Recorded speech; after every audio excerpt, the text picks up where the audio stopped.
আজ আমরা গড় চ্যাপ্টারের পার্ট 14 শুরু করব। তো এখানে প্রথম অঙ্ক হচ্ছে আমাদের 87। বলছে পরপর 5টি বিজোড় সংখ্যার গড় 15 হলে ছোট সংখ্যাটি হলো। পরপর 5টি বিজোড় বলেছে, তাহলে প্রথম যদি x হয়, তাহলে ধরো প্রথমে যদি 5 হয়, তাহলে পরটা কত হবে? নিশ্চয়ই 7 হবে, যেহেতু বিজোড় বলছে, আবার পরপর বলছে। তারপর একটা 9 হবে, তারপর একটা 11 হবে, অর্থাৎ 2 2 করে বাড়বে। তাহলে প্রথমটা যদি x হয়, তারপর একটা x + 2 হবে, তারপর একটা x + 4 হবে, 2 2 করে বাড়ছে। তারপর একটা x + 6 হবে, তারপর একটা x + 8 হবে। এই যে 5টা, তাহলে এদের গড় বলে দিয়েছে। তাহলে এদের সমষ্টি কত হবে? এদের সমষ্টি হবে আমাদের, গড় কত বলেছে আমাদের? 15। তাহলে সমষ্টি কত হবে? 5 × 15। ঠিক আছে, বা তাহলে এখানে পাচ্ছি আমরা x x x x 5x পাচ্ছি, অর্থাৎ 2 + 4 6, 6 6 12 আর 8 20 সমান 5 15 75, বা 5x = 75 থেকে 20 বাদ যাবে, কারণ এই 20 ওই পাশে গেলে মাইনাস হবে, তাহলে 55 থাকছে। তাহলে x = 5 দিয়ে ভাগ হবে, 5 11 55। কি চেয়েছে? ছোট সংখ্যাটি কত? 11।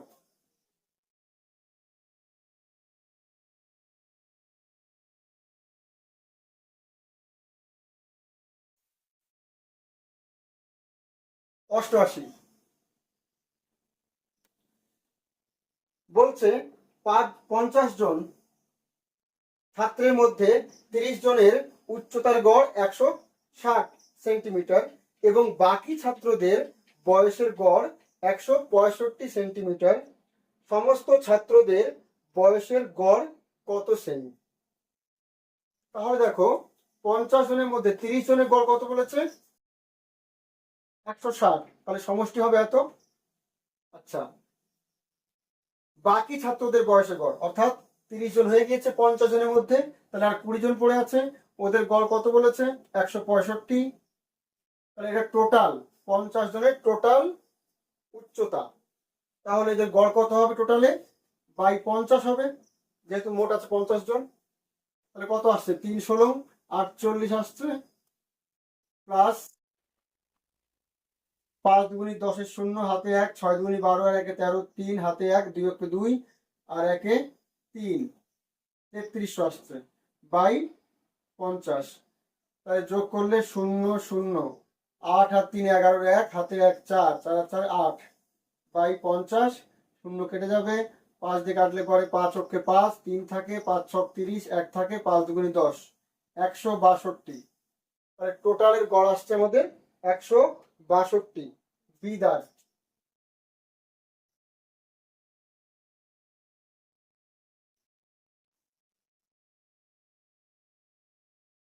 এইটটি নাইন কি বলছে? একজন ক্রিকেটারের 20টি ইনিংসের গড় রান 32, পরের ইনিংসে কত রান করলে তার রানের গড় 4 বাড়বে? আচ্ছা, 20 খানা ইনিংসে কত আছে রানের গড়? 32। তাহলে সমষ্টি কত হবে? মোট রান 20 × 32। আচ্ছা, পরের ইনিংস অর্থাৎ 21তম ইনিংসেও মনে করছি এক্স রান করেছে। তাহলে এখন 21টা ইনিংস হয়ে গিয়েছে, 21টা ইনিংসের মোট রান, গড় কত হয়েছে? তাহলে 4 বেড়ে গিয়েছে। তাহলে আগে ছিল 32, তাহলে এখন হবে 32 + 4। তাহলে এটা হচ্ছে এখনকার গড়, আর এটা এখনকার সমষ্টি।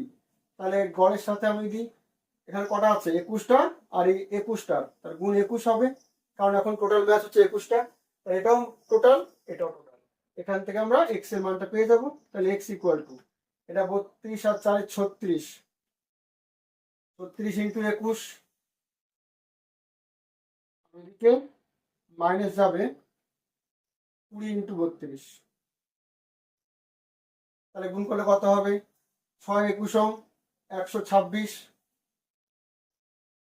126 6 হাতে 12, 3 21 63 আর 12 75,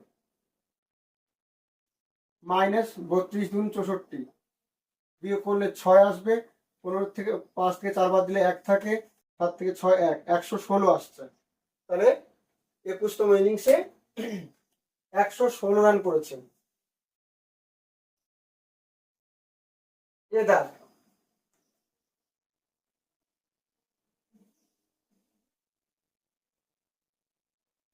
90 কি বলছে? 100টি পর্যবেক্ষণের গড় 40, পরে দেখা গেল 53 পরিবর্তে 83 নেওয়া হয়েছে, আসল গড় কত? তাহলে 100টি পর্যবেক্ষণের গড় কত পেয়েছে? 40, তাহলে সমষ্টি হবে 100 × 40। তাহলে এখানে দেখা যাচ্ছে 53 পরিবর্তে 83 নিয়ে ফেলেছে। তাহলে 83 বাদ দিই আমরা আগে, তারপরে 53 যোগ করি, তাহলে আমাদের আসল সমষ্টি হবে এটা। তাহলে গড়, আসল গড় কত হবে? বাই 100। ঠিক আছে, তাহলে কত আসছে? এটা 4000 আসছে আমাদের।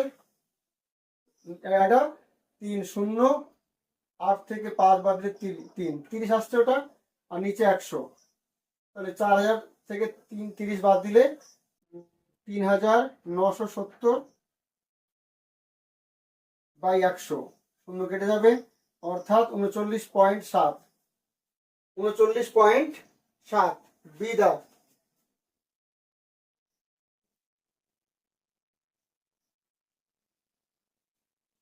কেন এটা বলছে গৌতম 160 কিলোমিটার পূর্ববর্তী একটি স্থানে 32 কিমি পার ঘন্টা বেগে গিয়ে 40 কিমি পার ঘন্টা বেগে ফিরে আসে। তার গড় গতিবেগ হলো, মানে যাচ্ছে আসছে, তাহলে দূরত্ব কত আছে? 160। যাচ্ছে 160, আসছে 160, টোটাল দূরত্ব হচ্ছে এইটা, বাই টোটাল সময়। কারণ গড় গতিবেগ সূত্র কি? টোটাল দূরত্ব বাই টোটাল সময়। তাহলে সময় সূত্র কি? দূরত্ব বাই গতিবেগ। তাহলে যাওয়ার সময় গতিবেগ কত ছিল? 32, আর আসার সময় গতিবেগ কত ছিল? 40। তাহলে টোটাল সময়, এটা করলেই আমাদের অঙ্ক হয়ে যাবে। তাহলে উপরে আসছে, আচ্ছা উপরের থেকে আসছে দুটো 160, আর নিচে আসছে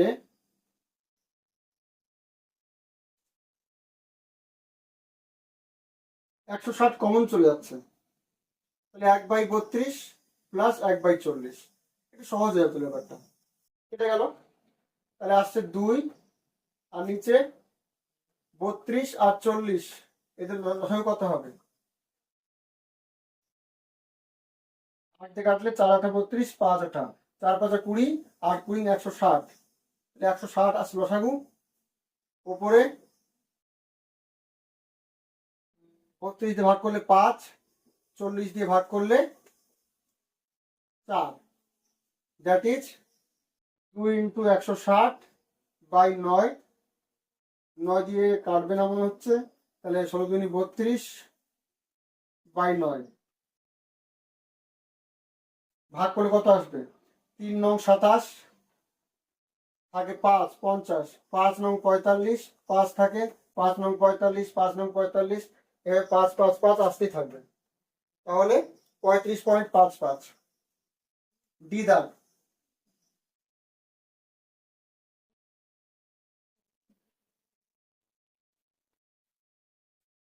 92 কি বলছে?